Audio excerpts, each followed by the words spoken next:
ध्यान दिया है कि हमारे समाज में कुछ पारिवारिक संबंध धीरे धीरे अदृश्य हो रहे हैं। पहले हर बच्चे के माता पिता के अलावा चाचा, ताऊ, बुआ, मामा, मौसी जैसे ढेरों रिश्तेदार हुआ करते थे, लेकिन अब ये सभी मानो विलुप्त प्रजाति होते जा रहे हैं।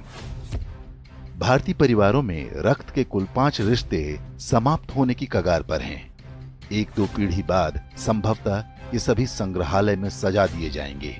केवल अंकल और आंटी बचेंगे। इसे इस तरह समझा जा सकता है, यदि किसी दंपत्ति के 2 पुत्र और 2 पुत्री हैं, तो उनके सभी 5 रिश्ते यानी ताऊ, चाचा, बुआ, मामा और मौसी होंगे। यदि 2 पुत्र हैं लेकिन पुत्री एक ही है, तो उनकी जो संतानें होंगी उनकी कोई मौसी नहीं होंगी। मां के बाद बच्चों की कोई सबसे सगी महिला होती हैं, तो वो मौसी ही होती हैं। यदि किसी के 1 पुत्र और 2 पुत्री हैं, तो चाचा और ताऊ के रिश्ते नहीं होंगे। यदि 1 बेटी और 1 बेटा है, तो उनकी संतानों का ना तो कोई चाचा होगा, न ताऊ, न मौसी। यदि 1 बेटा या 1 बेटी होती है, तो वो पूरी तरह से अकेला होगा। माता पिता के बाद उसका कोई रक्त संबंधी नहीं होगा।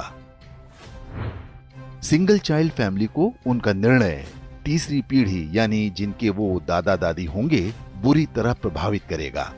उनका पौत्र या प्रपौत्र इस संसार में अकेला होगा। उसे अपने रक्त के रिश्ते की आवश्यकता होगी, तो इस पूरे ब्रह्मांड में उसका अपना कोई नहीं होगा। इसलिए दंपत्ति को सिंगल चाइल्ड के निर्णय पर गंभीरता से विचार करना चाहिए।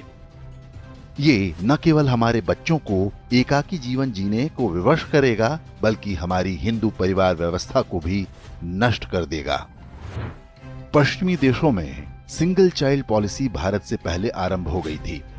वहां पर इसके भयावह परिणाम सामने आने लगे हैं।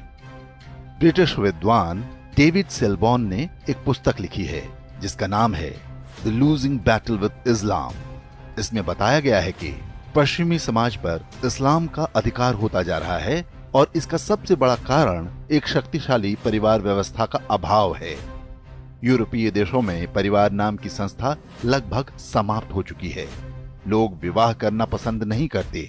समलैंगिकता, अवैध संबंध, लिव इन रिलेशन जैसी कुरीतियां सामान्य बात हैं। उन समाजों में ऐसे बच्चों की संख्या बढ़ती जा रही है जिन्हें नहीं पता होता कि उनके पिता कौन हैं। बूढ़े माता पिता को घर में रखने को कोई तैयार नहीं। ओल्ड एज होम में उनका बुढ़ापा बीतता है।